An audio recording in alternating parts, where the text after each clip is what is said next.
Et en ce moment, j'aimerais appeler au podium le secrétaire général du Front unitaire populaire, M. Dimitris Kazakis, qui va saluer cette réunion. Monsieur Dimitris Kazakis, vous avez la parole.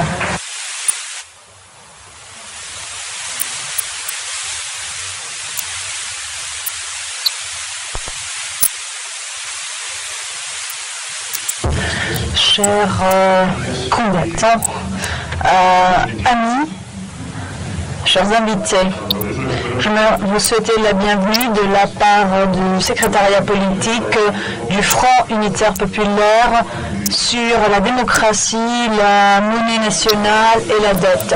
En fait, cette réunion est un rendez-vous de tous ceux qui sont contre le mémorandum, l'euro et l'Union européenne. Et c'est un événement très important car cela va nous permettre d'enrichir notre lutte avec les expériences d'autres pays. Où le peuple aussi lutte contre des situations similaires, mais aussi ça va nous donner l'opportunité de nous rencontrer et nous coordonner davantage dans la lutte de tout le peuple de l'Union européenne et de la zone euro contre cet absolutisme, cet totalitarisme qui est en fait qui a été renversé pour la première fois par la Révolution française.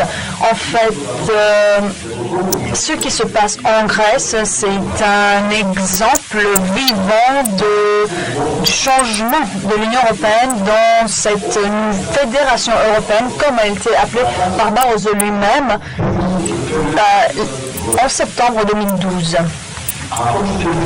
Ce qui se passe en Grèce, en fait, a créé et continue à créer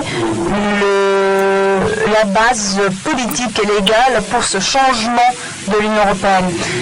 Dès qu'il y a eu la crise de dette en Grèce, l'eurozone, en fait, a isolé le pays et ensuite a imposé une situation, un régime de colonisation, si vous voulez, qui est du premier moment. La Grèce a dû, dès le premier moment, se destituer sans réserve son immunité en tant que pays pour des questions de souveraineté nationale. Et de cette manière, ceux qui créanciers ont pu en fait mettre notre pays en condition, situation de liquidation, et les Grecs sont devenus des serfs de cette dette. Et il était obligé de renoncer à des droits fondamentaux et des acquis à l'emploi et dans sa vie, afin de servir une dette qui ne peut pas être en fait résolue. C'est la première fois dans notre histoire, dès les années féodales, où un pays entier, un peuple entier, une nation est en fait devenue des serfs, des esclaves, afin de servir ses créanciers. Et non pas seulement comme ce qui se passe en Amérique latine et en Afrique à travers le mémorandum du Fonds monétaire international, mais officiellement après la demande de la zone euro. Et tout cela grâce au fait que la Grèce est en fait fait partie de la zone euro et a déjà renoncé tous ses moyens d'exercice de politique monétaire et financière et budgétaire. Bien sûr, c'est ce serfage, cet esclavage envers les créanciers et à travers les mémorandums présenté comme le souhait du peuple grec. Et dans ce crime, les créanciers ont trouvé l'appui d'un système politique qui est traître et qui a en fait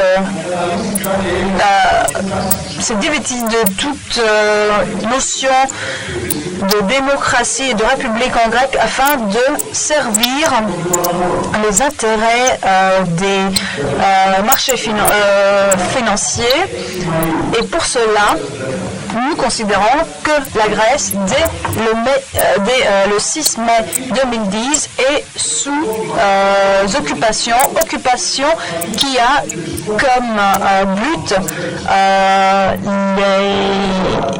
de rendre la Grèce un pays de misère.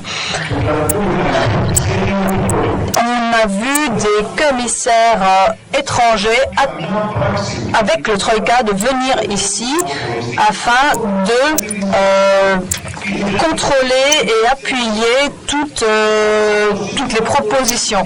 Même notre système judiciaire est sous la tutelle de ces commissaires. Même les forces armées, le système de défense de la Grèce. En fait, le pays grec, l'État grec n'est plus souverain. Avec la contribution, bien sûr, du système politique, avec ces nouveaux Queensling, en 3 ans, on a imposé plus que 420 lois après la demande de la Troïka et de nos créanciers. Plus que 27 actes législatifs qui ont un contenu similaire aux décrets royaux. Et il y a eu aussi des dizaines d'actes ministériels qui ont été imposés par nos créanciers. Il n'y a aucun secteur de la vie en Grèce qui n'a pas changé contre le peuple, les intérêts et le bénéfice du peuple grec. Alors après tout cela, le peuple grec n'a plus aucun droit souverain sur leur propre pays. On ne peut pas prendre des décisions sur quoi qu'il y ait même le droit à la propriété est atteint.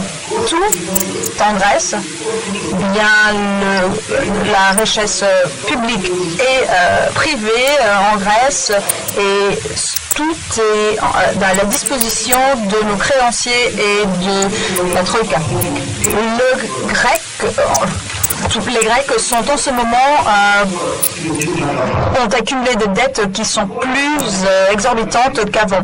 Le pays a dû emprunter de nouveau, surtout pour servir la dette publique en 2010 et à 2013, plus que 300 millions d'euros, ce qui est plus qu'était la dette publique en 31 décembre 2009 et on continue à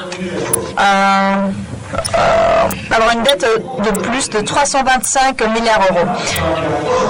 En ce qui concerne les dettes privées des Grecs, qui est plus que 235 milliards d'euros, on a eu maintenant encore, dans ces 3 années, 345 milliards d'euros d'avantages. Alors, le grec moyen, en ce moment, a vu 1 sur 4 devenir chômeur. Tous les droits de l'emploi sont perdus. Il y a un grec sur 3 a perdu leur assurance sociale. La sécurité sociale. Et on est en ce moment dans un registre de pauvreté, d'austérité et les employés sont devenus les esclaves, si vous voulez, de leurs employeurs. 3 sur 4 des personnes qui ont encore un emploi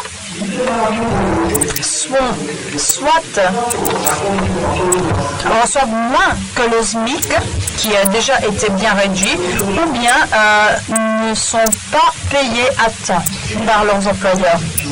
Aujourd'hui, 3 sur 5 employés ont on leur doit au moins 5 mois de salaire. Le grec royal a vu presque tous